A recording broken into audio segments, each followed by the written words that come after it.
This is Hidden Killers Week in Review. A look back at the most prolific stories of the week. This is the Hidden Killers podcast with Tony Brueski. Featuring former FBI Special Agent and Chief of the Counterintelligence Behavioral Analysis Program, Robin Dreeke. It's such a hard one to wrap your mind around with everything that he did. Is this something where we are looking at, really opening the door to the world of an extreme addict here? And this is what they're capable of. Because other than that, it just looks like someone who's completely evil. And maybe that is part of it too. But it's shocking, I guess, what he was capable of doing with his own daughter's body for months on end in a duffel bag. And if somebody wants to read about it, the affidavit is out there to read about it. And you would be completely just floored by what was done, with seemingly a clear enough conscience to carry it out and carry on with life, have jobs and work and move forward in life in a very methed out, unproductive way. But he wasn't just like in a corner or in an alley somewhere curled up. He was moving along and getting what he needed to do to get his next fix. You hit that one word in there, I think it doesn't relate to him, his conscience. He doesn't have one. Whether he was born without one or whether the meth took one from him or something else in life took it from him, this person's arc in life, as we've indicated, as we talked about before in previous episodes, the reason why poor Harmony wasn't missed for so long is just because he didn't have relationships with anyone to have her missed. Yeah. And so he's on a behavior arc of solo life, of complete destruction with everything around him. And he destroyed a young girl's life. And hopefully we're going to, like you said, unveil the curtain behind an extreme addict's behaviors that hopefully wake up even more people to, hey, we got to do something about this because this is just horrible. Well, nuts. Another example of two, I do wonder, and we have a very inadequate, child welfare system in our country, and God knows we talk about it all the time, but nothing is ever done. This is never something that comes up in Congress or legislation. Like, we got to really do something. We do. This is horrible. I mean, the fact that she was able to be missing for 3 years, and she was on CPS's radar. She was, because they initially said, you can't be with mom. She's an addict. And somehow Adam was the better option of the two. I know. Over a foster home.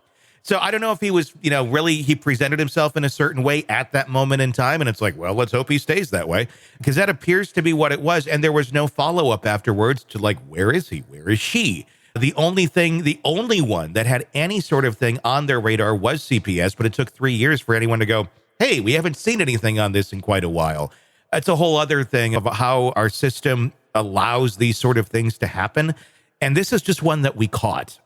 Mm-hmm. It really does make you wonder how many more Harmony Montgomerys are out there or are no longer out there. And there's parents that are just living life that they're doing and nobody is the wiser.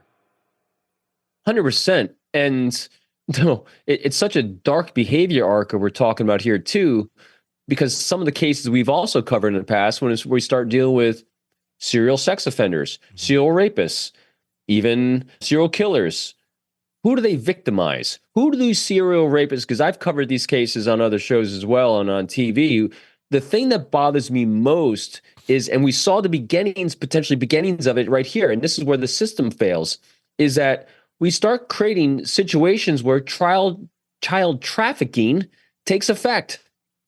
So say Harmony survived this. Yeah. Say that she wasn't killed by this meth addict father of hers, and she runs away.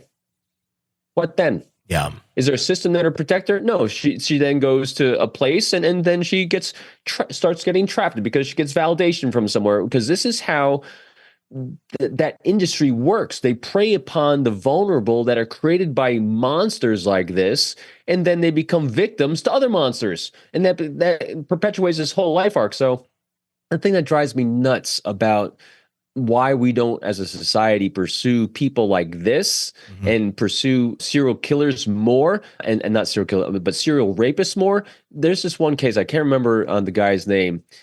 every serial rapist out there that, and I'm not going far askew here, because Harmony, if she'd lived and survived, she's in this potential system that is creating these victims, because every serial rapist out there is targeting a person and a child and a woman like this. One serial rapist can victimize up to 400 to 600 women.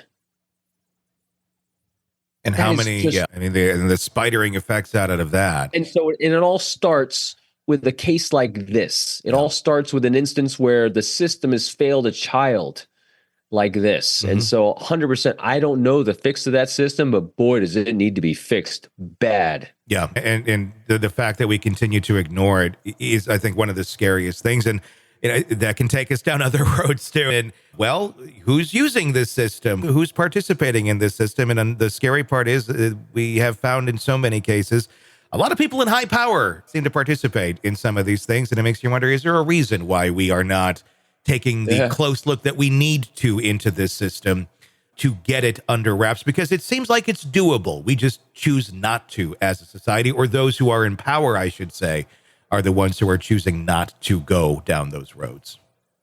So here's the positive. Here's what we can do. Let's go back to those keys of communication. Yeah. Recognize unhealthy people and unhealthy relationships and be the healthy person for others. Seek their thoughts and opinions, make them feel safe, make them see seen, make them feel valued by seeking their thoughts and opinions, talk in terms of their challenges, priorities, and pain points, and being curious about them. And not judging. Have people feel safe to open up to you who is healthy, and be a resource for them feeling safe to move forward in another area of their lives. And this you don't have to go from 0 to 100. Not one person can save the entire world. Not one person can right an entire ship that's sinking. But if you can touch one person at a time, and that then person sees your example of how you're interacting with them, and they start touching another person, that's how these things happen. If you can just make one positive impact by that, you start preventing horrendous instances like this where systems fail children and poor people like Harmony get murdered by drug addict dads. And I know he's not convicted yet, but I'm going to make a leap and say that. Yeah. Sick of the ads? We are too. Start listening with no commercials now and get access to all of our episodes in advance of everyone else. Become a True Crime Today Premium Plus subscriber on Apple Podcasts. Search True Crime Today Premium Plus on Apple Podcasts or go to our podcast page and sign up now. True Crime Today Premium Plus. Sign up now.